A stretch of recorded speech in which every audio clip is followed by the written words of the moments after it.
Hello, everybody, and welcome to a realistic look at online privacy.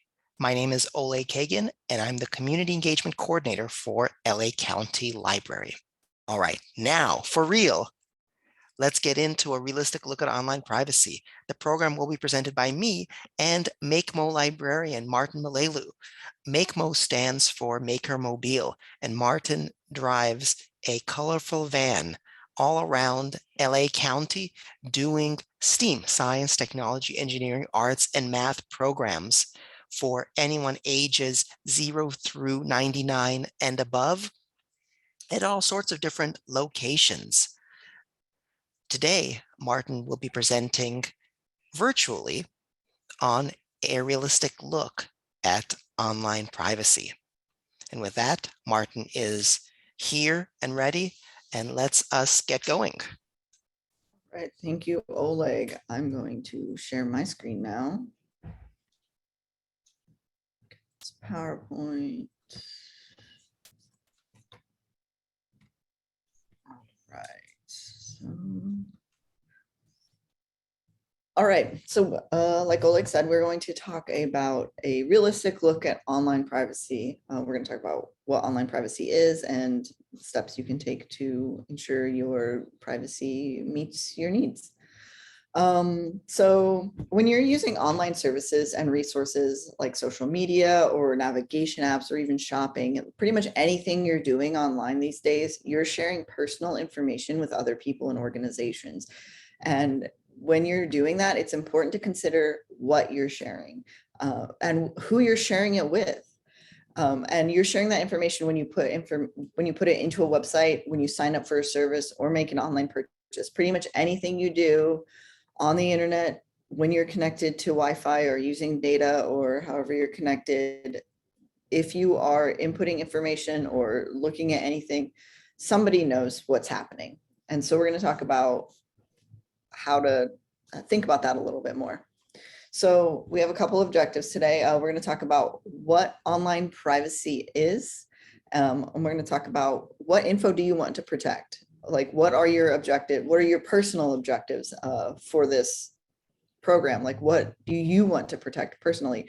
And what vulnerabilities exist? And so there are several places where your privacy is at risk, and that's user end, infrastructure, and software and websites. And we'll talk about each one of those individually. So don't worry too much if you are unsure about how those vulnerabilities exist right now. And then we're going to talk about what you can do, how you can protect your information with various tools available to you, such as privacy browsers, VPN, which is a virtual private network. And we'll talk about all of these a little bit more, and encryption as well. So go ahead, Oleg. So the first thing that we should think about when we consider a realistic view of online privacy is what exactly is online privacy, or what information are you trying to protect?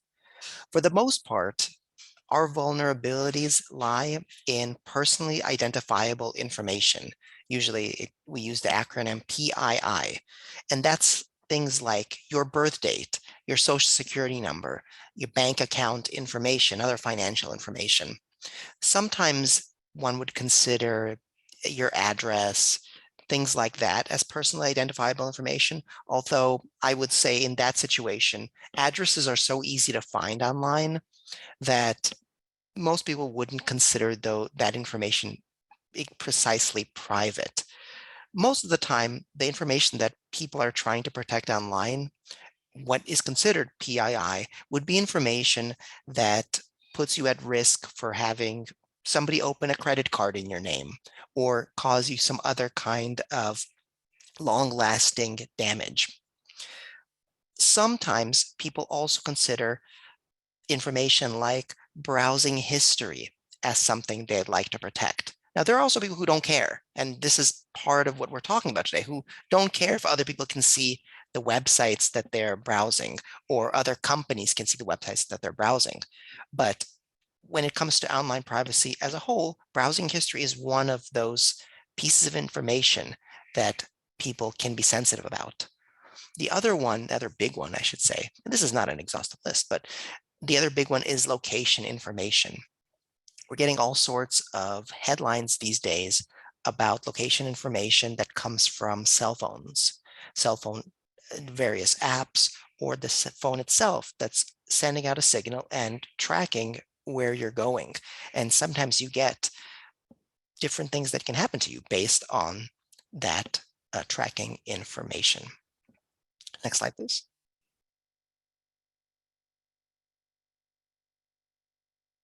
So why should you care about online privacy?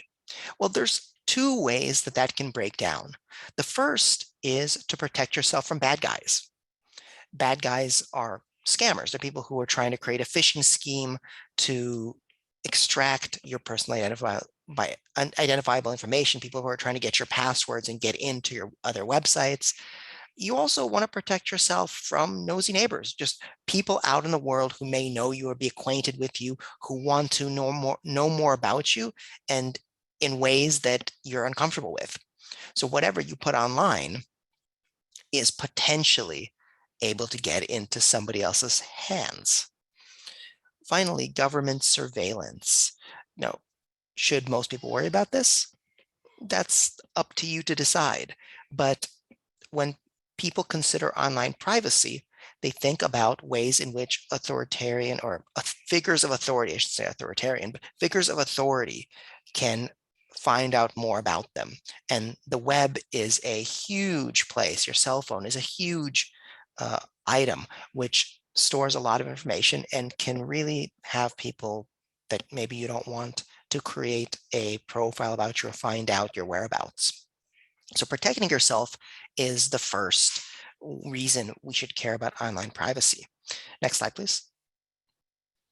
The second reason is preferences or control. So it's protection and preference. The things like location data and your browsing habits are sometimes extracted from what you're doing online, and that can be used to target advertisements towards you.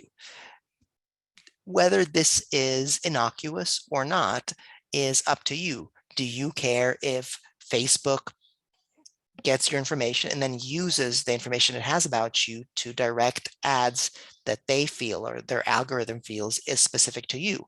Do you feel uncomfortable if those ads are in existence across the web? So if you're on Facebook and then you go to a different website and you get similar ads because Facebook then passes some of that information into cookies on to those websites, or Facebook is the one who's serving those ads, or Google is the one who's serving. So if you use Gmail, do you feel uncomfortable if their algorithm is looking at your emails and then serving you ads related to those?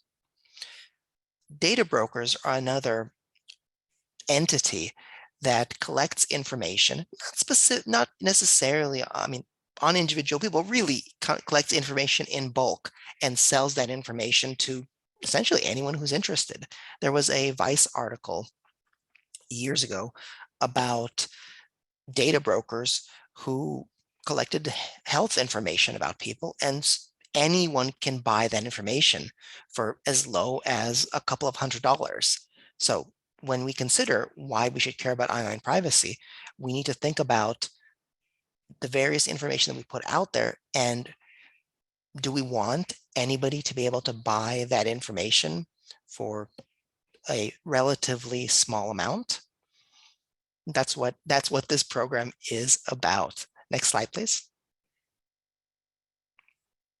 All right, so let's talk about how we're all vulnerable when it comes to online privacy. There are three different kinds of vulnerabilities.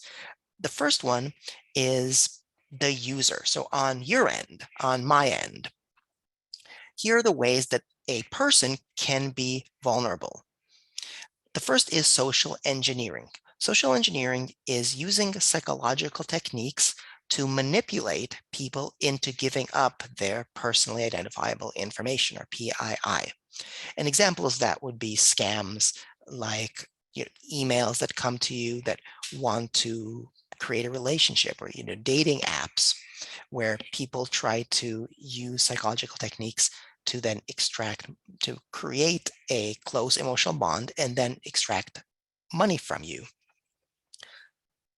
Social engineering can be used in many ways, and many businesses will train their employees on avoiding social engineering because it's easy for a skilled social engineer to make a phone call pretending to be somebody else if they know little bits of information that then they can make you trust them. So what we want to do is we want to prevent them from, number one, getting those bits of information. Number two, be aware that there are social engineers out there who are targeting people. The next vulnerability is opting in. Opting in isn't on its own a bad thing. We opt into email newsletters and various forms of marketing and advertising all the time. When we make a purchase, oftentimes online, there's a little checkbox that says, do you want to receive offers from us? Or do you want to find out news from our company? And we'll check that box. We opt in to receive those messages. And by doing that, we then share some information, whether it's our email or whatever, to get that information. So we'll opt in. Another form of opting in, of course, is terms of services. So whenever you sign up for a website, you'll often have to agree to terms of service, and it'll just say terms of service, click here to read. Now you have to read it before you sign it. How many people read it? Do you read it? I have sometimes, and it's complicated and it's legalese and it's difficult to understand. And yet we often will just opt in without understanding what we're opting into. Downloads. So this is relevant. Downloads are related to some of the other vulnerabilities that I'll be talking about that don't have to do with the user. But when you download something like a browser plugin or extension, so it's a little piece of software that does something in your browser. There are great many, hundreds, thousands of legitimate plugins that collect no information about you. But there are also some that, to do what they do collect some information. And that may be a bad thing, that may not be a bad thing. The trade-off may be worth it for you. There are also malware plugins that if you download, your browser will act in ways it's not supposed to and invade your privacy. This is similar with spam emails, where there are email attachments or other kind of scams and phishing emails where when you download the attachment, then it'll create a portal and send your information out to other people, track what you do online and just on your computer. Nobody wants that. Finally, we're all aware of how the physical environment can be a place where even our online privacy is compromised. Say you're in a public place like a coffee shop, your local Starbucks, and you're using your laptop. Anybody walking right behind you could, what do you, oh, Wells Fargo. How interesting. Can see what you're doing. We call that shoulder surfing. Sometimes it's a matter of chance. Sometimes if you go to the same place over and over again, a crook could observe you and can see that you are always there. Next slide, please. I think that's you, Mark. Yeah, so I want to talk a little bit more about opting in, because I think opting in it's an interesting tactic that, I don't know, it's not necessarily a tactic. It's an interesting way of organizations getting information about you. So it happens when you accept the terms of service required to use software or hardware. So pretty much for anything you download and install on your computer, or any apps you install, you're agreeing to a set of terms of service. And they can be super long. They can be hard to find in some cases. And they can be full, like Oleg was saying, they're full of confusing legal language. And most of us just scroll right past it or click through and accept without a second thought. And I know that there are some terms of service that they'll make you scroll all the way down to the bottom before you can actually click that agree button. And you could just scroll right past it. So we're all guilty of I've never met a single person who's read the terms of service for literally everything you've ever installed. I have read them, but not for. I mean, it's Right. impossible. You're trying to just get something really quickly, and all of a sudden you have to read 20 pages. Right. It's impossible. And I think that's intentional, right? So I wanted to look at the Facebook terms of service. And this is what the Facebook terms of service looks like. This isn't all of it even. This is only a couple of pages of it. This is basically just what I could fit on this slide. That is the terms of service of Facebook. And there's like links in here that you can click through. So like it says like, if you want to learn more about this particular term, then click through here, or this particular guideline, click here. So this isn't even all of it. And I was trying to figure out how long the Facebook terms of service was, like how many words it was, and then trying to figure out how long it would take the average person to read this. And it would take about an hour to read all of the Facebook terms of service, to just read it, not even like fully comprehend it, but just to read it, which is, I can't imagine like the number of people on Facebook, millions of people. I can't imagine they've all spent an hour of their lives reading these terms of service. And understanding them, even if they all read it, just like understanding it is a whole nother thing too. So that is something that we're all presented with every day when we opt into things. And opting into terms of service is one of the reasons most social media and other platforms are free. So you get to use Facebook for free, you get to use Instagram for free, whatever, you get to use all these different things for free. And that's because they collect and sell your data and send targeted ads to your screen. That's the only way they can stay free. I mean, one of the ways that they are able to stay free, right? So because they have to profit somehow, because they still have their own expenses, right? They have operating expenses, so they have to gain money somehow. And so by collecting and selling and using your data to send you targeted ads, that's something that they do. And you can opt out of some of the things, right? So like after you click yes to the terms of service, you can go back and opt out of some things. I know in California specifically, there are like laws that allow you to opt out a little bit more than in other places. But you can get it, opting out of things. It depends on like what your comfort level, like earlier, and we'll probably talk about this a little bit more, but like targeted ads, like, do you want targeted ads? Do you feel like that's helpful or harmful to you? Right. So it depends on your comfort level and what you feel good about opting into and opting out of. And we're not here to make that judgment call for you. We're just here to tell you that you have options. Okay, so moving on to the next type of vulnerability, that's infrastructure, things we don't necessarily have control over, although it depends on what it is.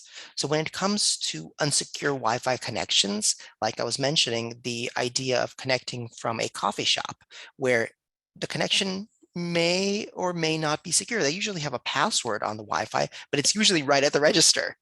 Coffee is best is a connection next to a coffee shop that I used to live next to.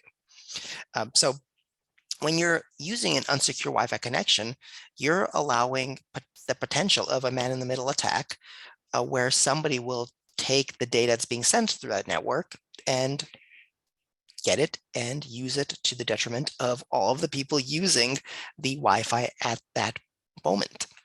Now, that does not say don't use Wi-Fi at coffee shops. I mean, many people do. And for some people, that's the only option where they have internet access. What I am saying is that if you're going to be doing things like banking or other activities that use your personally identifiable information, I would be cautious about doing it on open Wi-Fi networks. So what I mean by open is either Wi-Fi networks that don't have a password or where the password is available to the public. Another vulnerability is hacking. So hacking can happen to websites. It can happen to server. I mean, it can happen in software. It can happen in different places. So if your internet service provider or your ISP gets hacked, doesn't happen that often, but it does happen occasionally, then that's a place where a whole bunch of people's information can be stolen. Now, software bugs is both a place that we can have some control and a place where we can't. So some software bugs exist and there isn't an update, and bad guys find that and they exploit that software, for all the people who are using it potentially. Now, one thing that we can do and we should do is keep our software up to date. So if we have antivirus software, you need to keep that list updated. So whenever it asks you to update, and you know it's a legit update from the company that creates that antivirus list, you need to make sure to update that software, because if your virus list is out of date, it's going to be missing the latest and greatest of the viruses that bad guys are creating. Now, there's also things like the software that's on your router. And there have been widely known hacks of popular routers where a whole bunch of people are left vulnerable because the company that created the router didn't plug some kind of hole in it. And so once that hack was found out, well, that company should fix the app. Does it? It doesn't. The companies don't always fix it, but I would recommend updating your router software every so often. Just make a note to yourself to do it, to look every 6 months, to log into your router and update the software. And I'll make a note to myself to send you a link about some ways to do that. It depends on the company of the router, but it's not extremely difficult to do, and it's a wise thing to do to keep yourself safe online. Of course, we may all know about the Internet of Things. The Internet of Things refers to your refrigerator that's connected to the internet, your doorbell that's connected to it's all of your household items, like your toaster, that's connected online. And it gets a little bit weird when people start connecting their coffee makers to their Wi-Fi network, but it's almost immediately obvious, even to those who aren't extremely tech savvy, why connecting all of your household items like your lights and your refrigerator and your toaster and your air conditioner to the internet might be a problem. It's all of these things that I've been talking about: the unsecure Wi-Fi network, software bugs. If the software that connects your lights to the internet is insecure, then a bad guy could get in there and start flickering your lights. And that sounds like a scary movie. Next slide, please.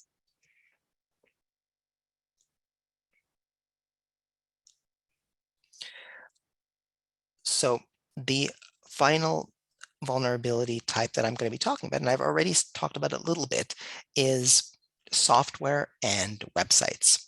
So we talked about the user, which is us. We talked about infrastructure, which is the buildings and the actual physical stuff. And now let's talk about software, which is tangible but not physical. So a few people in the chat have mentioned cookies. I love cookies: oatmeal raisin, chocolate chip, white chip macadamia nut. Very good. I have kitchen sink cookie dough in my freezer right now. But cookies online, or tracking cookies, as they're referred to, are little pieces of little files that are in your computer that store some information about you and what you do online. These cookies are put there by websites that will often make it easier for you to use that website. So an example of a cookie would be when you log into a website, that there's a session cookie will be created, and next time you come to that website, you won't have to log in again, because your browser stores your credentials, or your browser stores that you've already been logged into the website. A shopping cart on Amazon, or any website that is a web e-commerce website, the shopping cart is created by a cookie, so that when you go to a different page and you come back to that website, your shopping cart remains the same. Cookies also store personally identifiable information, or at least location information and your browsing information. And that's how ads follow you across your devices and across different websites, because a website that you go to will put a cookie on your computer, and then another website will go, oh, there's that cookie. I guess this person went to this website and now we should serve them this ad. There are ways to disable cookies and turn them off. And actually, Martin was talking about laws in California. Many websites that you go to will have a little bar at the bottom that will allow you to determine what kind of cookies you want to have. It gets a little bit tedious to do that on every website, but I recommend doing it if you are concerned about your privacy. Usually the websites will let you opt out of tracking cookies, will advertising cookies and performance cookies, and will not let you opt out of necessary cookies, which means a variety of different things. But you'll be able to, you'll have to allow the necessary cookies if you want to use the website. And so that's what when it comes to convenience. Do we want to always log into a website? Then we're going to have to allow that website to store certain cookies on your computer. And that's kind of where we're moving to when it comes to a realistic view of online privacy, that friction and how much friction we're willing to accept in our online use. We'll cover that a little more later. Another form of convenience is sharing. We're sharing images, we're sharing text, we're sharing memes. And when you share something, especially using a third party, some information about what you're sharing is passed on. If you're using a link shortener like Bitly then takes that website that you're shortening and tracks the places that are clicking to and from that website, because it acts like a middleman to that website. And so Bitly grabs a whole bunch of information about web traffic. And as a convenience, you get to shorten links by using their service. So it's a trade-off, just like Martin was talking about Facebook earlier. They take you share your information, they take some of your information and target ads towards you, and you get to use their social media platform. There are unscrupulous engineers out there or other people who work at web companies that have access to some user information. Now, this doesn't happen that often, where engineers will gain access to user information and then use it for bad. It's sort of like at your doctor's office. There are people who work at the doctor's office, people at the front desk, nurses, doctors, who have access to a whole bunch of user information, a whole bunch of, I should say, patient information. Can one of those people then take that information and sell it? They can. It's illegal.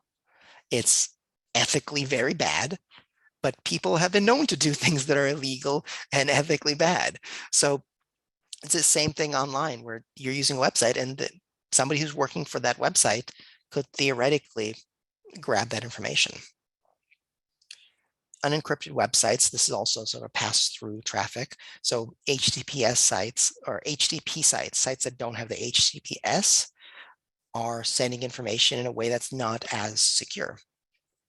Now, just because something is encrypted doesn't make it safe by itself, but generally speaking, when websites that use HTTPS tend to be better for user privacy.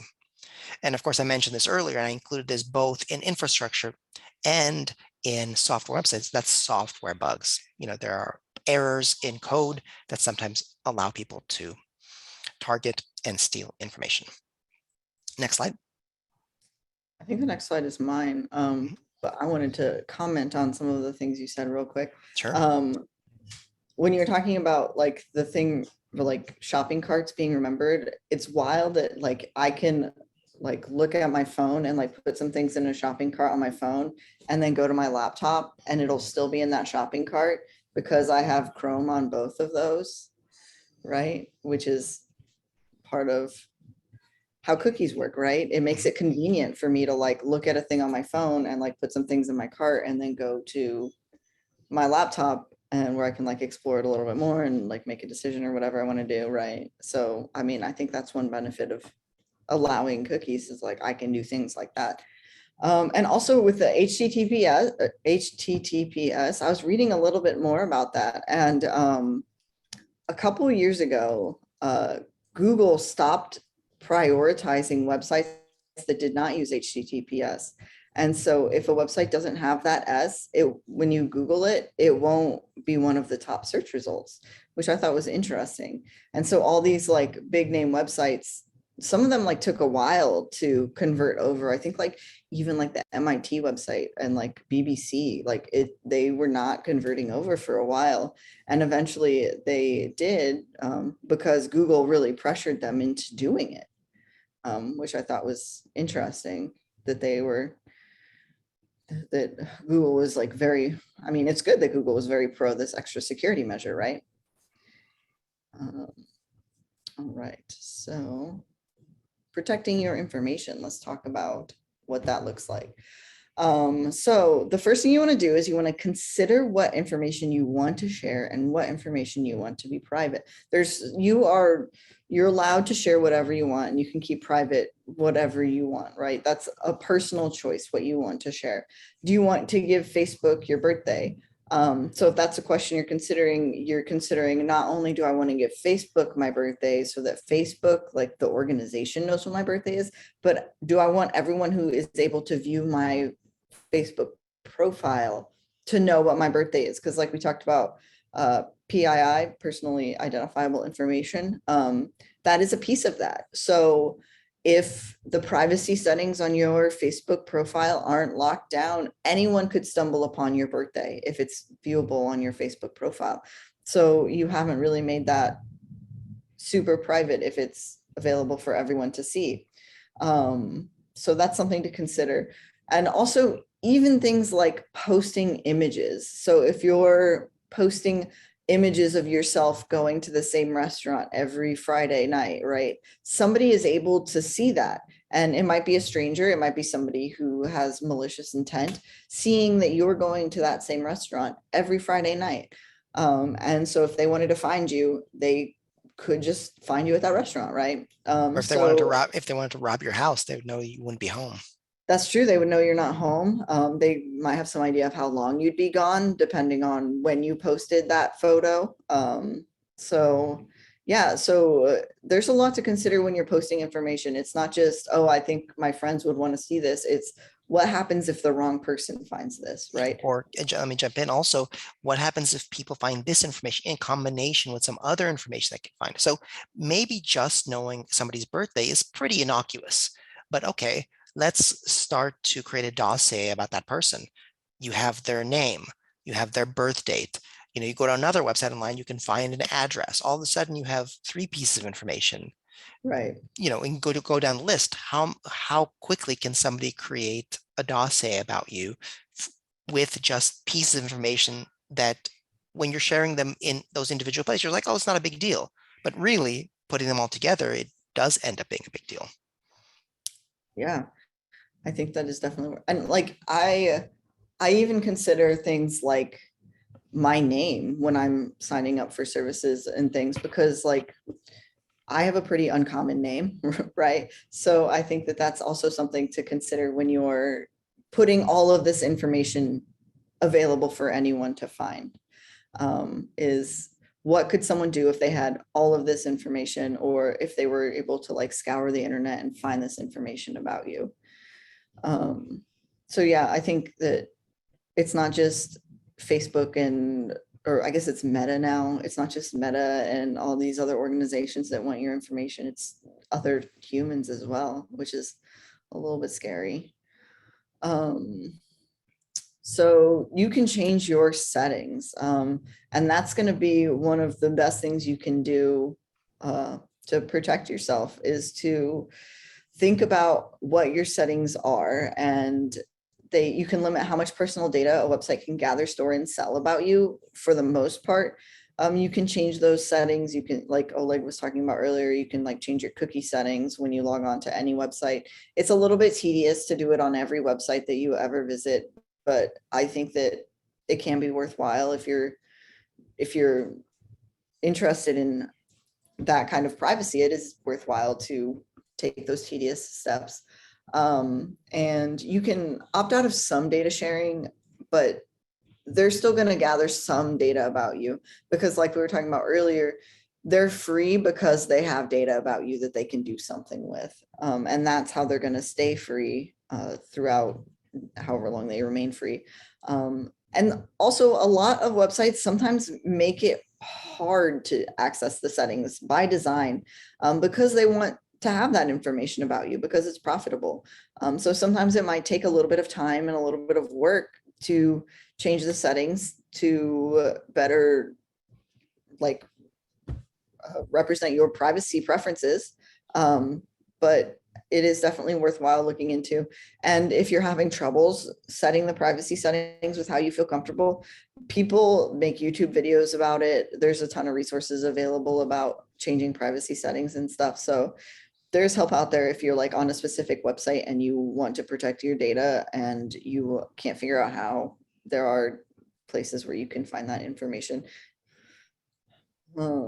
So here's an example of, this is Google.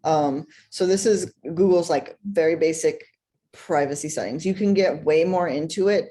There's like different things you can delete and look at, and just you can edit your Google privacy settings pretty intensely.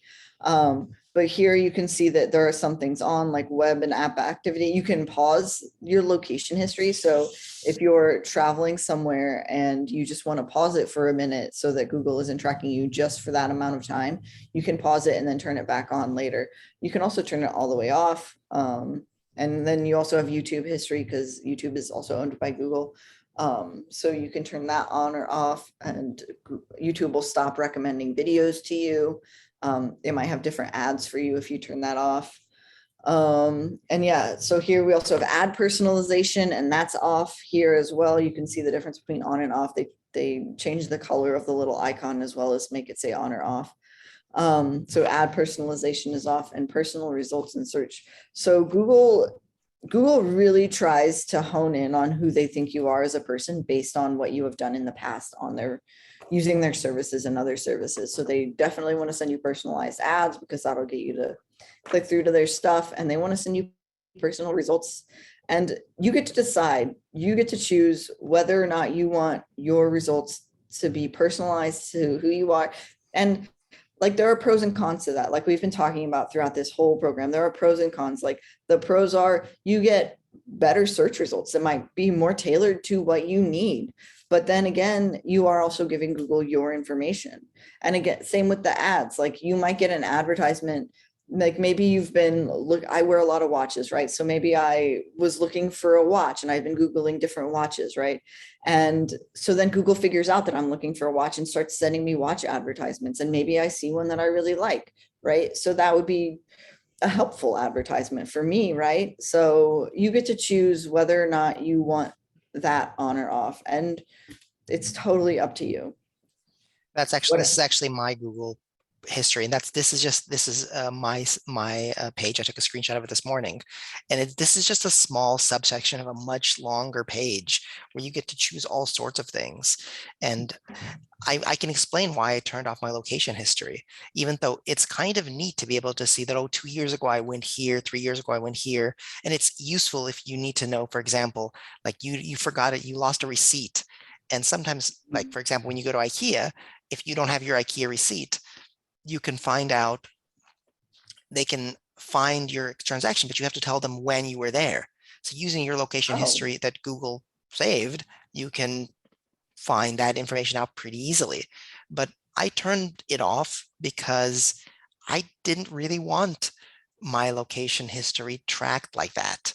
I didn't want somebody, whether it's me or somebody else, to at some point theoretically be able to follow my tracks, for years back. So I turned it off and had that information deleted. And yeah, it's a trade-off that I decided was worthwhile. But I do want my YouTube history on because I use YouTube a lot, and I want the recommendations to be honed towards me, because some of the random recommendations are really not interesting to me at all.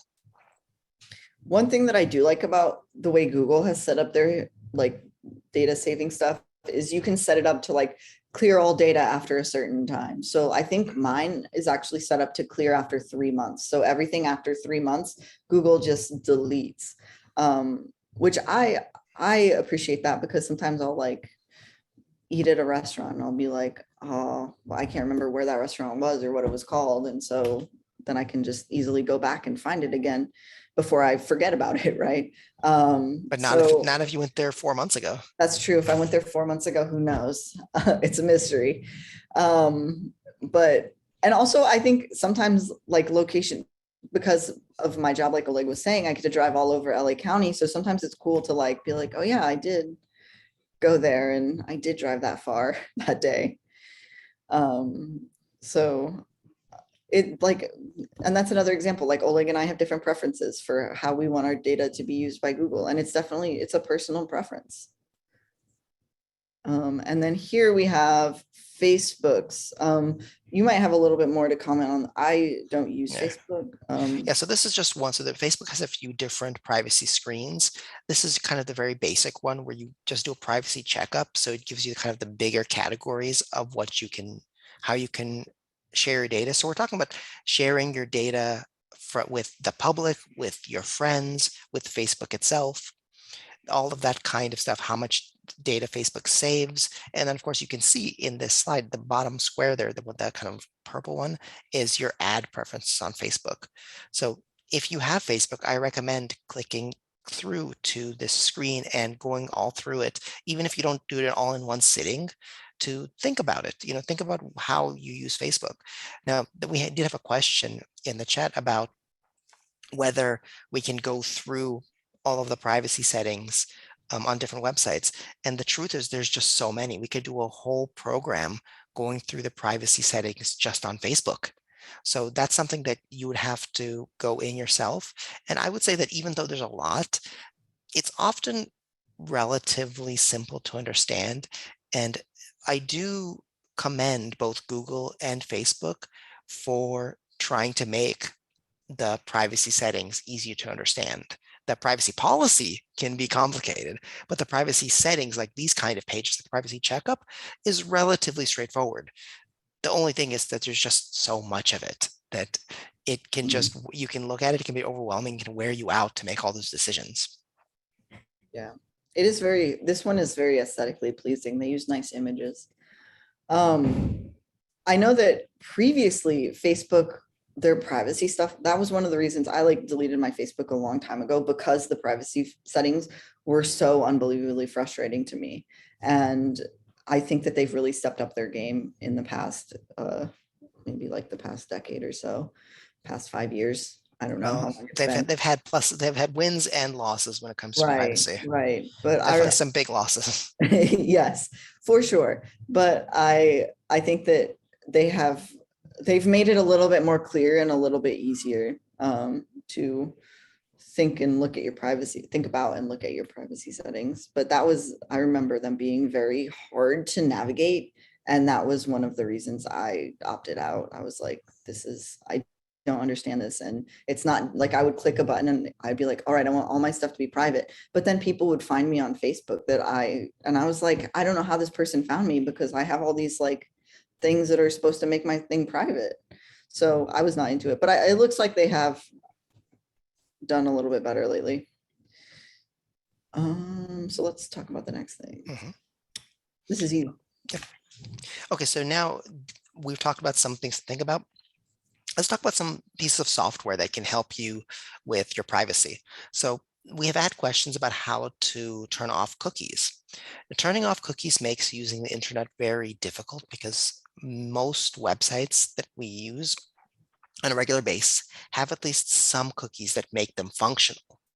However, there are browsers out there, and have a few examples like Brave, like Tor, like Firefox Focus. Tor is more complicated and gives you a whole lot more privacy than both Brave and Firefox Focus.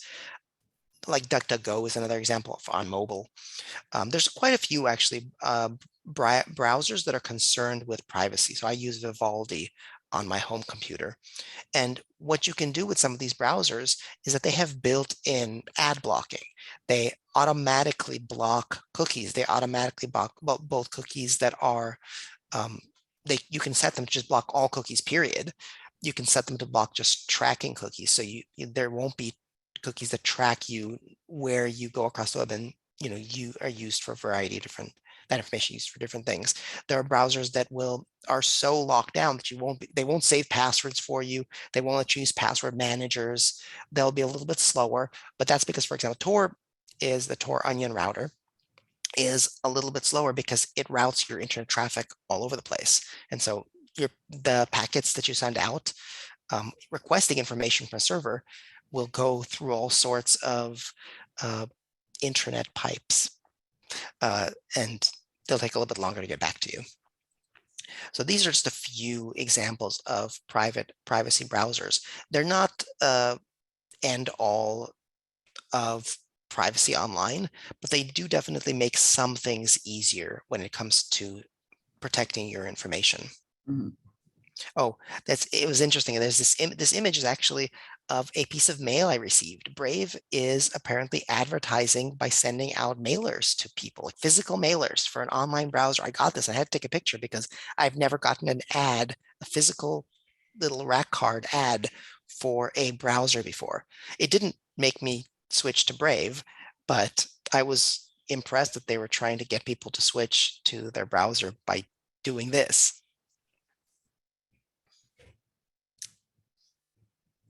So yeah, so one of the reasons your websites will be slower is because they don't have those cookies too. So they can't like refer back to uh, whatever they loaded before, which I thought was interesting to think about. You want the next slide? Yep. Oh, this is me. So VPNs, virtual private networks, we mentioned those before. So those hide your IP address. And what your IP address is a series of numbers that signifies your connection to the internet or a network. So a virtual private network will encrypt and route your data. We're going to talk a little bit more about encryption and what exactly that is in a second here. So it will encrypt and route your data through secure networks. And these, like Oleg was saying about, was it Brave or Tor or something? Tor, I think you said. So it's going to kind of behave similarly to that. It's going to route all your information to different networks that are states or even countries away. And it makes your identity nearly impossible to trace. So whoever is trying to find out who you are will have a harder time doing that because they might think you live in England or China or any other country really, or any other state. But that is going to move all the time too, because a VPN isn't just going to have you go through the same route every time. Unfortunately, some VPNs, I mean, not unfortunately, but some VPNs do require payment because it is a service, or they require a subscription fee. I've listed some right here. These ones, I'm not recommending these ones. These are just some of the ones that like came up a lot when I was doing this research. It is worth doing your own research around VPNs and figuring out which one will work for you and work for your price range and has you feeling comfortable if you're interested in getting a VPN and using a VPN. And VPNs are good for if you're using, well, they're good. You can use them anytime, but they're specifically good for if you're looking at private information, or if you're checking your bank account information, or maybe you work in healthcare and you're working from home right now and you're checking patient information, then you'd probably want to use a VPN. But it also will, I forget what I was going to say. It'll slow down your computer a little bit. Oh, I mean, that's not what I wanted to do. yeah, Yeah, it'll slow down your computer a it'll little slow bit. down your internet browsing Yeah, because it has to yeah, go through a different tunnel. right. I did not mean to go onto this slide quite so abruptly, but we can talk about encryption now. So encryption is the process of converting your data and information into a code to prevent third parties from accessing that information. So I can encrypt an email and send it to Oleg, and then Oleg would be the only person who could look at that email. And there would be a code that Oleg would also get sent that would allow him to access that information. And you can also encrypt files and drives. You can encrypt your hard drive on your computer if you'd like. There are encryption tools available for you. I know that Microsoft used to have a free encryption tool, but doesn't anymore unless you use a professional version of Microsoft. They have one built into that. So if you're just using a home version, there is not one available. But again, here are some of the ones that came up again and again to help you. Veracrypt and Descrypt are both are just examples. Again, I'm not recommending these. I don't know enough about encryption programs to make a recommendation of any sort.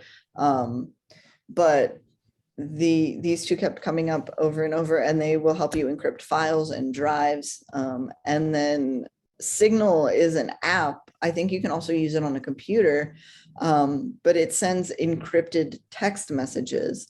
So if I wanted to send Oleg a bunch of secret text messages about making this PowerPoint presentation, then I would send it via Signal, because only Oleg would be able to read that. So anyone who tried to intercept that text message would not be able to see it.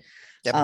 They I would use miss. Signal on my phone. I've been using Signal for years. But it's only helpful if both parties are using Signal. Exactly. Most of my So, friends don't use it, so right. So if Oleg, I don't use Signal. So if Oleg sent me a text message, it doesn't matter. It's going to be unencrypted because I don't have Signal. So I don't have the key or the passcode to unencrypt encrypted text messages. So it sends it just to me like normal. And then Proton is one of the the encrypted emailing things that people use. I think they have a couple other services too. yeah. But Proton is a lot of people use Proton for emails for There's sending encrypted. Proton. I have a Proton account. I don't use it that much. Skiff is another one. Mhm. Skiff is another one, and they also have like they have an email service. They also have a service similar to Google Docs. So they have the Google Drive. I mean, they have like Skiff Drive, which has a word processor and some other things, and it's kind of nice for collaboration. And it's also end-to-end encrypted. Mhm. And then somebody mentioned uh, Tutanota is a good free encrypted email service. I don't know about that one, but I'm gonna make a note of that because I like to explore new things. Okay, yeah, Yeah. Tutanota. So encryption is cool.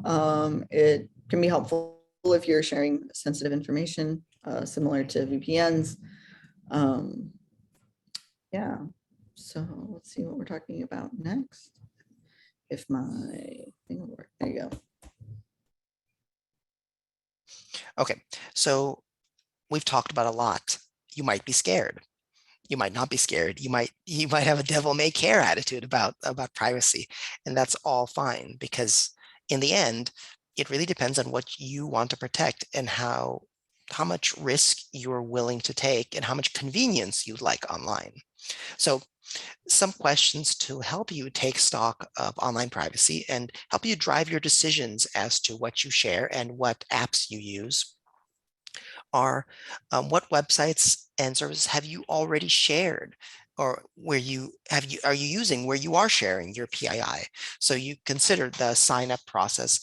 We had a comment in the Q&A that some services require your birth date and your name to sign up for the service or your phone number to sign up for the service.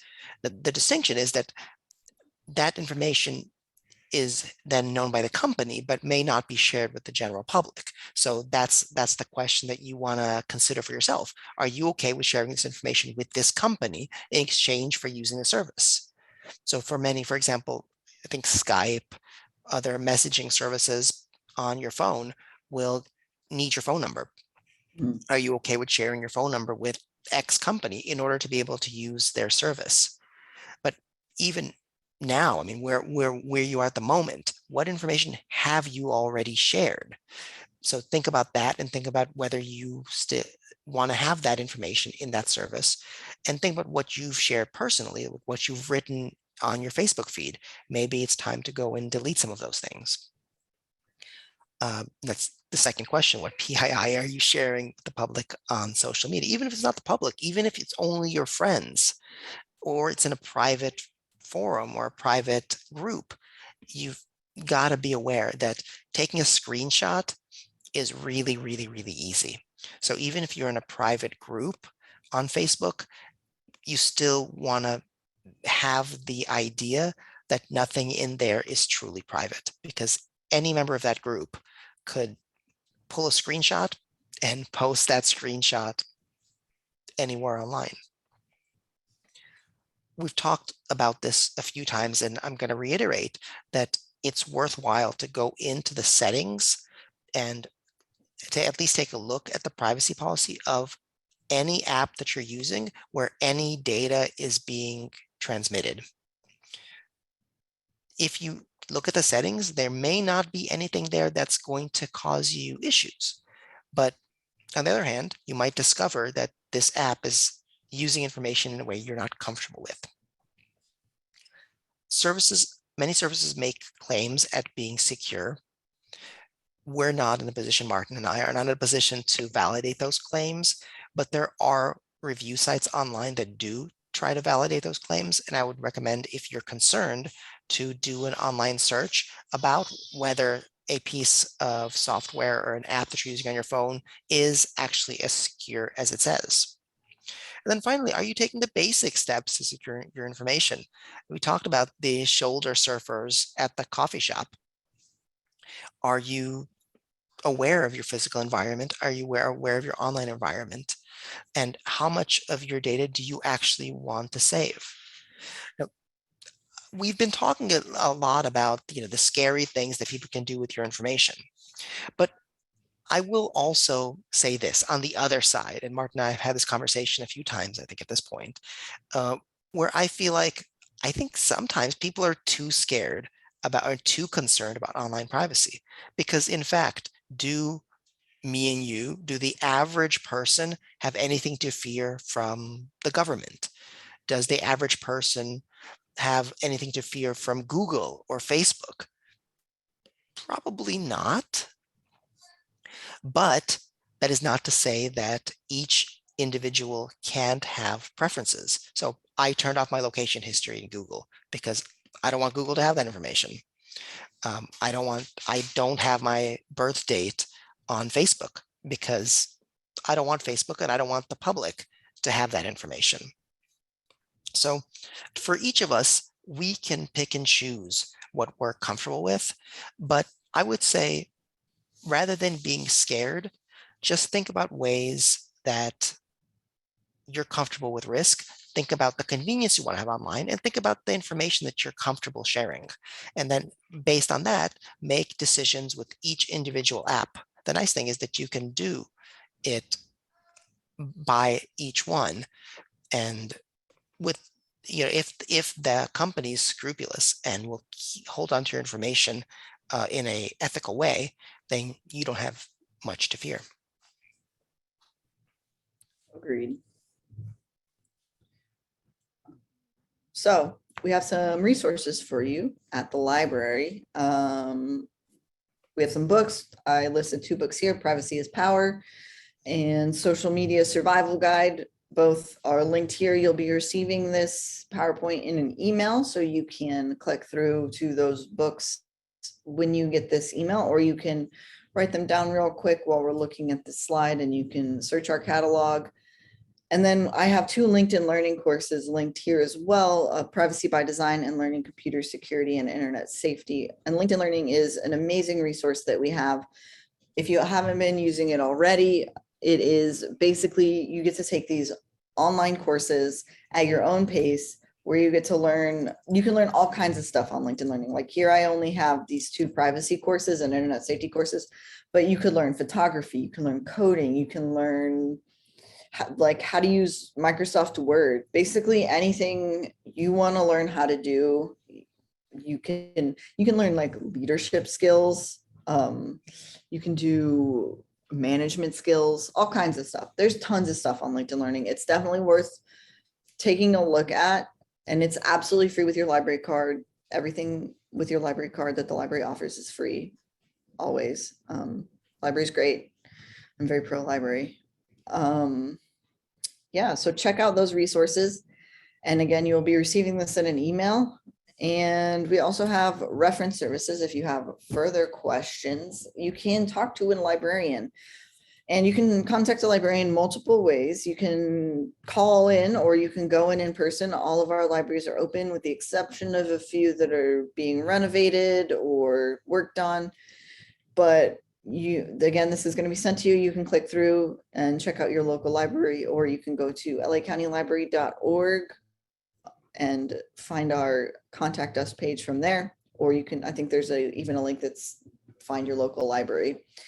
You can text a librarian at 626-394-4019 Monday through Friday from 12 to 6 p.m. And you will be live chatting with a librarian who is doing reference via a chat service. And you can also reach that same service via Instant Librarian, which is kind of like an instant messenger service for librarians.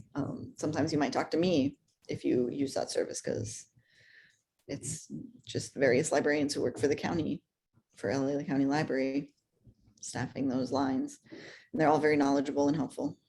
So yeah, check us out. Talk to a librarian, go to a library. And now we have a Q&A. Looks like we have Yes. a lot of things in the chat, and I haven't looked at anything, so I don't know what's out Yeah, there. we've got questions in the chat, and I'm so glad we do, because I'm Nice. sure for each person that has asked a question, there are 3 or 4 or 5 other people who have the same question. So I'm Nice. always pleased with questions, and we have a lot of questions. We'll try to be brief because we want to answer all of them and get out of here before 3 o'clock in the afternoon. Oh, it is It's afternoon. already afternoon. Yeah, it's already 12:04. So we're there. And I definitely after this is lunchtime. So I only have this room till 2, then someone else needs it. oh yeah, we're not going to go till 2. I think but we'll try to answer all the questions. All right. So the first question is how to opt out of Facebook. The answer is just don't use it. Yeah, I mean, you can delete your account. Yeah. If I think a bigger question here is, do you want to completely leave Facebook, which is an absolutely legitimate and fine thing to do. Martin doesn't use Facebook. I've been on and off Facebook throughout its existence. So there's a period where I was off Facebook for several years, and I just deactivated my account and just didn't think about it. And then I'm on Facebook now, but do I use it that much? I don't use it that much. I'm probably on it once a day. So it's a perfectly legitimate thing to do to totally opt out of Facebook. But if you don't want to do that, then do what we've been saying and look at your privacy settings and consider how comfortable you are with using Facebook. I did find it a little bit difficult to delete my Facebook account. It was not super straightforward. It took more clicking than I thought it would. Mhm. And a thing that I did like about it was they gave me an option to like download all my photos before I deleted Oh, it. yeah, being able to export your stuff is nice. Yeah, so I did appreciate that about it. But it definitely was not, it took more clicking than I thought it should. Yeah, but it's possible to do. It is And possible, yes. yeah, if your cell phone is turned off, can your location still be tracked? I don't think so. I think if your phone is off, it's not transmitting anything. If you really, really, really want to be sure that it's not transmitting, you can take the battery out. But yeah, no, your phone, generally speaking, unless there's something I'm not aware of, when your phone is turned off, it's not sending out any signals. The next question is, okay, I accidentally clicked onto a site and now I get all sorts of personal messages that I do not want. I do not open the links, but how do I get rid of these annoying messages? That's a really general question. It's really hard to answer because it depends on the site. It depends on how they might even know your information, what kind of messages they're sending. Right. If it's an email, if they're sending email messages and it's a legitimate site, they'll usually have an unsubscribe link on the bottom. And most legitimate businesses, when you click that unsubscribe, they'll just stop sending you messages.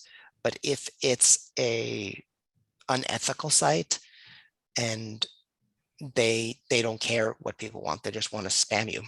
So in those situations, you could always report spam if you're using Gmail or some other popular email service, and their algorithm will automatically start filtering those out into your spam folder.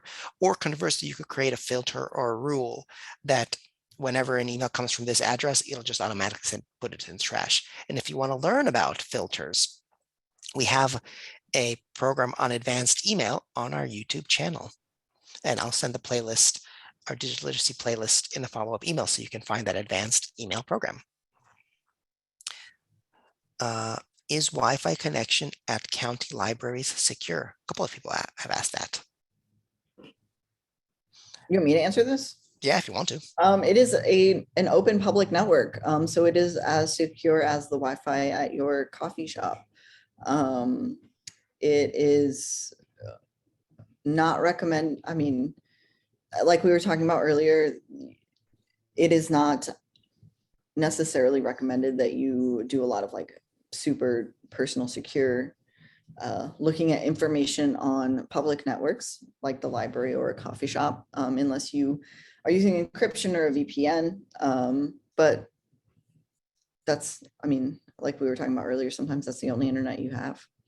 Yeah, and I think the library is a little bit more secure than a random coffee shop just because everybody has a unique login credentials. That's not true. It's not more secure. You don't have to log into the public Wi-Fi. Oh, it's changed. Yeah, you're just on it. Oh, I'm out of date then. You used to have to enter your library card information, No, you don't but have to enter your library it's card easier information now, anymore. Yeah, they made uh, it way easier, but a little bit less secure. a little bit less secure, Yeah. which has All its right. pros and cons, Yeah, but yeah. All right. So a while back, I saw that my printer somehow kept information on the stuff that I had printed, bank statements and stuff, and it wasn't shown in the downloads in my Mac. So I'm not sure how that happened. I Do you have any ideas on what happened or how to prevent that? I always delete downloads right after printing. so I don't think we can't speak on how to prevent that without like because printers are very specific things. So you would probably have to change your settings in some sort of way.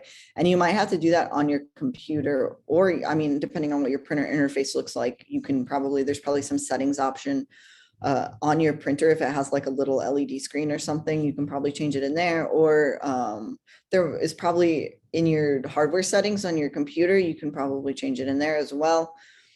But it's definitely, I imagine it is something that you can change and you can like delete stuff or figure out how to prevent it from storing that information for future use. But again, without looking at your printer or knowing anything about it, we can't tell you exactly how to do it.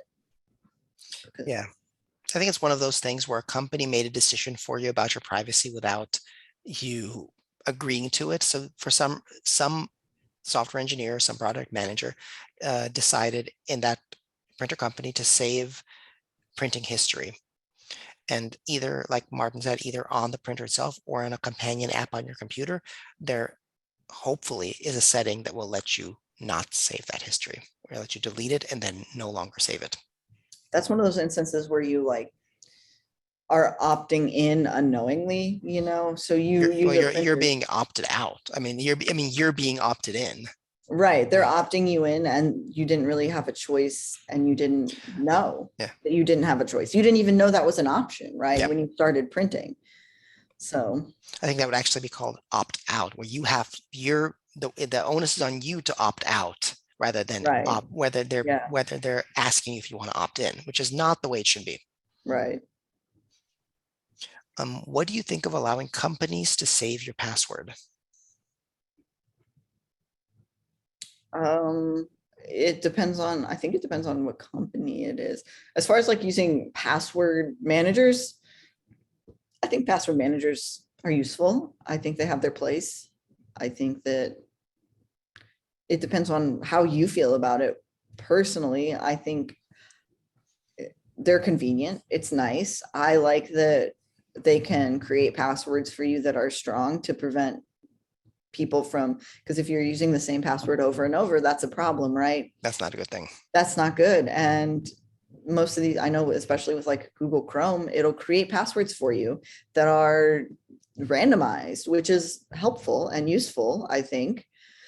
But what does Google do with that information, right? Who knows?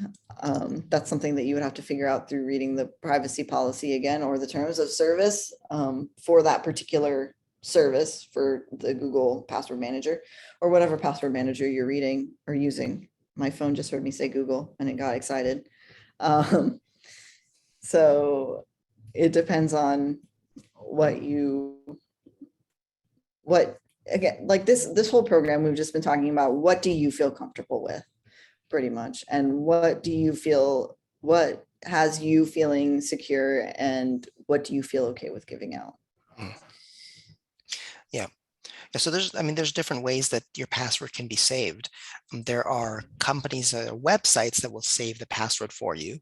So Mhm. that's saved in the server on that website, and then it'll pop up, like Facebook lets you do the thing now where you can save your password on Facebook. Oh, I didn't know Um, that. so when you go to the website, you have to click on your name, and sometimes it's a security thing where you have to log in again. Sometimes it'll ask you to save it again, which is like, it's good if it asks you to log in again, because It's double checking. There's also, you also can save passwords using your browser. So that's saved locally. And it's not actually it's not like a third party on the company. It's just saved just using that computer. There are individual pieces of software like like a third party software, like a password manager, like you're talking about, Martin. So there's these different ways that passwords can be saved, but many security experts feel like password managers are a good thing to do because, like you said, Martin, they let you have really, really, really unique passwords for things that you don't even have to think about because the password manager will create this giant string of characters that it will be impossible to crack using brute force methods. Yeah. I like using the Google password manager because then I can log in on my phone easily and also my laptop without having to think about it. And Convenience. what? Convenience. Yeah, it's convenience. So like I'm giving up some level of privacy for this convenience. I think that I I personally believe that anything that Google, I don't think that Google particularly cares what my password is, right? They probably just care what's behind that password more than what the password actually is. Yep. They want it to be safe because they don't want their people to be hacked, because then they're going to complain to Google that then Google has to spend time helping people recover their accounts. And so Right, Google and other online companies, at least reputable companies, want you to have secure passwords. right. Plus, if other people have my data, how will Google sell it efficiently? If only Wise Google thought. has it, then they can sell it for more, right? I suppose that's true. Uh, what's the difference between Google and Chrome when doing searches? I mean, they're both Google. Chrome is a browser. Google is a company, and I think what this person means is that so Google is a search engine. Google.com, where you click, that's a website that is a search engine. Chrome is the browser that you use to get to that website. Now, you can also search using the address bar in Google, but it automatically goes to a Google search. So it automatically goes to the website. So the difference is that they're different. Chrome and Google search are different things. They're not, they don't do the same thing. They're, you don't search Chrome, you search the Google website, google.com. Photos, images are not safe on text. I'm not totally sure what the question is, but I think that, so if you're sending text messages and you're sending photos and images, if both people have end-to-end encryption within the app they're using, then it's more or less secure. However, if if somebody gets access to your phone, like if somebody steals your actual phone and are able to get into your phone, they can see your text messages because they're just plain text. I mean, they're just there. You know, they may not be able to intercept it by hacking, but they'll be able to just look at it. So that's the kind of the thing about privacy. You know, if you're afraid of the government finding your stuff, then you have to secure your physical infrastructure as well. So you have to secure your computers and your phones. And I'm talking about the government, like the government comes after all of our devices. It's pretty rare that the government is going to come after our devices. But There's so many people in the world and so many people just in the United States. I don't yeah, think the government has time to come after all of us. no, I don't think it wants my cell phone. And if it does take it, Yeah, mine's just a it's lot of pictures of cats. very not interesting. All right, so let's see so that's that. Will we be getting a copy of this recording? Because there's a lot of information to remember. There's a lot of information to convey. This is just a small portion of what online privacy is all about. But yes, you will be getting a copy of this presentation. I'll send it out next week. Actually, for the people who were at last week's program, YouTube for Beginners, I still owe you a follow-up email. But if you do want to access YouTube for Beginners, which was last week's program, it's actually already on YouTube, and I could post the link in the chat right now. So if you wanted to review that program, you certainly can do that. If I can find where I put it. Oh yeah. So we just got it uploaded to YouTube yesterday. So I just want to make sure that the people who want it and are here are able to get it. There you go. All right, so that question is done. Same. Yep. Same question. Is DuckDuckGo more secure than Google Chrome? You use DuckDuckGo, so I you should do. speak to that. So DuckDuckGo is a search engine on the computer, on a PC or a Mac.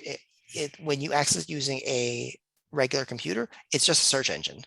If you're accessing on a mobile phone, it's also a browser. Now, the question of security is a complicated one. It's definitely good. DuckDuckGo is more privacy conscious, so they're not going to track your searches. Is it more secure in the sense that whether somebody can hack into the browser? I don't know whether it's more secure than Chrome. That's a whole different question. And really, here we're talking about when it comes to privacy. Yeah, DuckDuckGo is certainly more privacy conscious than Chrome. All right. WhatsApp claim that their messages are encrypted. I think WhatsApp does Yeah. say that they have encrypted messages. Yeah. Whether their claim is true or legitimate, that's a question for people that Yeah. are. And again, both Yeah. people, whoever you're messaging would also have to, well, WhatsApp is, you can only message other people in I WhatsApp, think you have right? both people have WhatsApp. So Yeah, it's not yeah, just like a standalone thing. Yeah, so yeah. I have no idea. Also, isn't iMessage end-to-end encrypted? I've heard that before. I'm not totally sure. I think that's one of like the big selling points of that Apple uses is that their iMessage is end-to-end encrypted. But I could be wrong about that. I would look that up. As a librarian, Yeah. I don't want to give out bad information. I would just look it Yeah. up. One of our folks in the chat who is a computer expert makes a great point and says that you really have to that it's very important that you have antivirus software on your computer and have it updated and Mhm. make sure you use a legitimate antivirus service because you don't want to get a virus because a virus can steal your information and share it out to some unethical party. So antivirus software is a good thing to have. If you don't have it, get it. Is there a web to look into if I say, is there a website to look into if an app is not going to sell or give your information? So I don't think that there's one website that covers all apps. I think that for the most part, you have to look at the privacy policy of specific websites. And then based on that, but if you trust a company and you trust that they're going to follow their own privacy policy, which doesn't always happen, then that's pretty much what we can rely on. There are also independent reviews. For example, there are independent reviews of VPN services. There are legitimate review sites that will test VPN services to see if they actually deliver the service that they're claiming to deliver. So there are also reviews like that for other types of services that have some sort of privacy claims. I changed my computer, so I don't have router software anymore. How do I update router software? This is a complicated question because every router works slightly differently. Generally speaking, it's what you're trying to update is the router's firmware, which is the software that's inside the router. But there's also software that you can get that is on your computer that communicates with the software that's on the router, but you don't necessarily have to get that the software on your computer. The way that you do it for most routers is you'd enter the IP address for the router.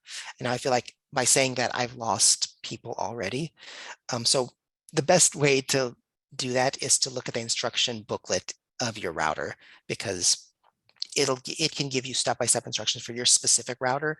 And I will not say anymore because if I feel like if I do, I'm going to confuse people and I'm going to give the wrong advice for some of the routers out there. So if you're renting a router from whoever your internet provider is, you could probably call them and ask them. So that would be a modem router combination, I think. That's true. Yeah. So there's the modem, which is the internet itself, which is grabs from the wall, and then there's a router which sends a signal out. But oftentimes when you rent it from your ISP or internet service provider, they give you a combination modem router. Well, And for that, I have two separate things. oh, interesting. I have two, but I but they both belong to me. So I was the one who, I have two and they're both, I rent them both. I don't own them. oh, okay. Yeah, usually the ISP should be updating that, but yeah, call the ISP and they'll help you update it if you feel like you need to. VPN is the same speed as Spectrum, and can we throw those instead of using a small VPN? I'm not sure what this question is. Yeah, I don't. Yeah, I don't know. I'm not sure.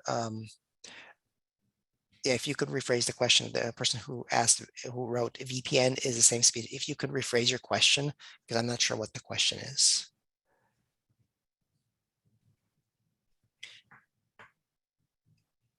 How can you get sites such as People Finder to take your name and info off their websites? I don't think you can. Well, That you it can? depends on the site. It depends on the site, whether it's an ethical site. Oh, Oftentimes, yeah. those kind of sites will have if you scroll all the way down to the bottom, there will be a little thing that'll add where you can request to have your information taken off.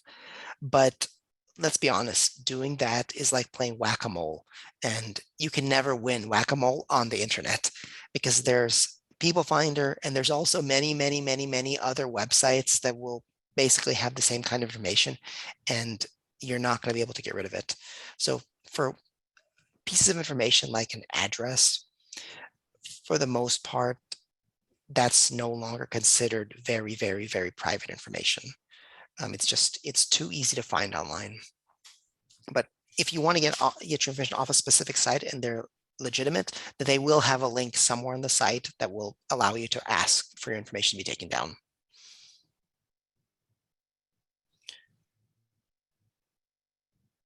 What things can my nosy neighbors find out about me online, and how do they do that? Well, anything, if they're friends with you on Facebook, or if your Facebook account is public, then whatever you post on there is information they can find out. It can be as innocuous as you like the Los Angeles Lakers, or as maybe not as innocuous as you're going to be traveling to Fiji between this date and this date, and you're not going to be home. So if they are nosy and also burglars, they'll know that your home will be unoccupied and potentially at more risk for being burglarized. But people post things online like pictures of their driver's license, like pictures of their social security card, things like that, that are obviously things that you shouldn't be posting online. You're just giving scammers your information right there in an image. Now, but there's also potential risk for if you take a picture of yourself inside your house, like you don't want your neighbors to see what's inside your house, but then you're taking a picture with the background where the background is your house. So stuff like that. That's how nosy neighbors can find out things about you online. Sometimes I see these people on TikTok like posting videos of like them walking down the street they live on. And I'm like, someone could find out where you live. Like if I wanted to, I could like pause this video, like zoom in on some street signs, like I could figure this out. And it's wild to me that people, I might not be the most strict when it comes to like online privacy, but I would never post a video of me walking outside of my neighborhood. Yeah. Well, it's just another way. It's sort of like, if we take the analogy of your house, the burglar looking at your house, you can leave a window open, you can leave another window open. Most people, they'll open their windows, at the very least on the second floor, they'll open their window. But you got to understand that if a burglar is very nimble, they might be able to get up there. So it's the same thing. You post a picture of yourself with, your street, and while somebody can find your address in a different way, let's close off some of those. Let's put some bars on those windows. Right. Let's not make it easy to climb up there. Right. Yeah. So two-way authentication, I think two-factor authentication, is it more secure? Yes. I think yes is the answer to that question. Flat out, because it requires you to type in your password, and then it also requires you to type in a code or set of numbers that have been sent to your phone or to an email account that you also have access to. So you have to have access to two pieces of information in order to log in versus just having access to one piece of information. And it stops a lot of brute force hacking because it's harder for someone to just like bust into your password. And it can also stop a lot of other like people who try to bypass your password as well. Mhm. So yeah, it's absolutely more secure. If it's done right. And if the only thing is if somebody steals your phone and your authentication is on your phone. So if you put in your password and then it wants to verify on your phone, then it's like, okay, well, and then your two-factor authentication has been rendered useless. But in general, yeah, two-factor authentication is a very good thing to have. It's a little bit more inconvenient. It takes a little bit of time, but so many people get their, for example, Facebook accounts hacked. Somebody, impersonates them online, or if somebody hacks into their account by guessing their the answers to the security questions. In that case, that person will try to log in, and you'll get an email or you'll get something on your phone asking, "Hey, did you just try to log in on Facebook?" And you could say, "No, I'm in the bath. I'm not on Facebook. I was in the bath at the time." So the answer is no. And so all of a sudden, that potential person who would have hacked your account otherwise is now stopped from hacking your account because of the two-factor authentication, because the second factor did not authenticate because you stopped them. So yeah, wherever you have the option of using two-factor authentication, I would say that the inconvenience of it is worth the safety.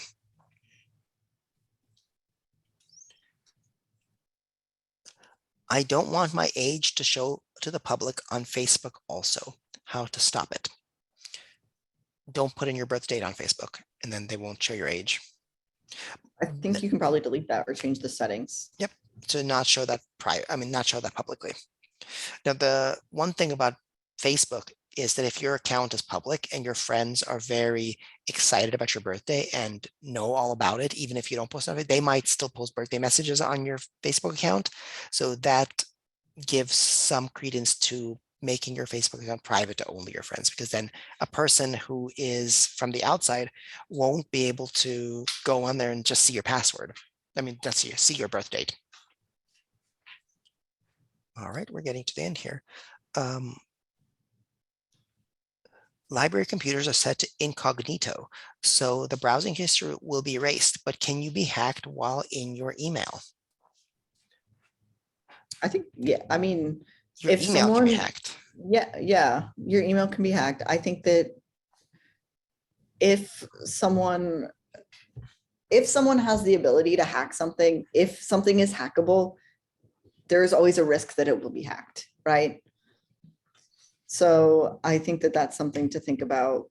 And it isn't something to prevent you from checking your email while you're at the library, but you could also have your email hacked while you check it on your phone. You could have it Yeah. hacked while you're at home. So I don't think that it's a library specific. Yeah. Yeah, I wouldn't worry about that. If Gmail is going to be hacked, it really isn't you. Unless somebody guesses your password. But if you It's have not the library. it's not. It doesn't matter whether you're in an incognito browser or you're on a library computer, or you're on a coffee shop computer. If Gmail is going to be hacked, or somebody knows your password, and you're not using two-factor authentication, then if somebody guesses your security questions, that's the system is being hacked, whether you're in it at the moment or not. So two-factor authentication. What do you do about social media impersonation? You can report it. That's the thing that you do. Yeah. Yeah, I don't know if there's really any other solutions, are there? Yeah. You I think you find out and make sure your friends are weary about it, your friends know you, and if there's somebody impersonating you, they'll be aware of that. Mhm. I think I know for sure on Instagram there is a report, or like, this person is not who they say they are, Mhm. kind of thing. I know that people try to impersonate famous people all the time. Right. Yeah. Yeah. If you're famous, then your privacy situation is a whole lot more complicated. But also, I mean, they made a whole show about catfishing. Hmm. Yeah. Catfishing is, I think you talked about catfishing in your online scams program, didn't you? You know, I really like that show. It's it's my guilty pleasure. As it should. So you're both learning about online privacy and enjoying reality television. That's right. It's like a 2-for-1. It's enriching and educational. Sure. So it doesn't have to be a guilty pleasure. It's education. All right. I think we've gotten, let me see if we've answered all the questions from the Q&A. Let me see if we have any. I'm going to scroll up the I chat really do have to quickly. go to lunch in Yes. like 10 minutes. I think we're pretty much, I just want to really quickly scroll up and see if there's, we are, okay, got that one already. Yeah, I think we're good. I think we've covered the questions. So thank you all for being here. Thank you all for asking your great questions. I don't know, I enjoyed answering them. I don't know about you, Martin. I Yeah, think no, it's good. it really makes my brain go, and it's interesting to see what everybody's interested in. So make sure to join us next week. If you are interested in our virtual programs, let me post a link so you can see other virtual programs as well as other digital literacy classes. So not just next week's, but coming up even more in the future. And then finally, I would like to ask you to fill out our post-event survey. The people who have been to our digital literacy classes in the past know that I really appreciate when you fill out the post-event surveys. It's very short, but it's really helpful to us. Tell us whether you like the program, you didn't like the program, how it can improve, and what topics you're interested in us covering in the future. We read those, we use those. And so if you are able to fill it out, take a few minutes and help us out in this way. I just posted a link in the chat, and you should also get a link in the follow-up email and via your browser once Zoom closes. And with that, thank you very much, Martin, for the helping with the presentation. And thank you to all the folks out there for being with us. And we'll see you next time. Bye, y'all.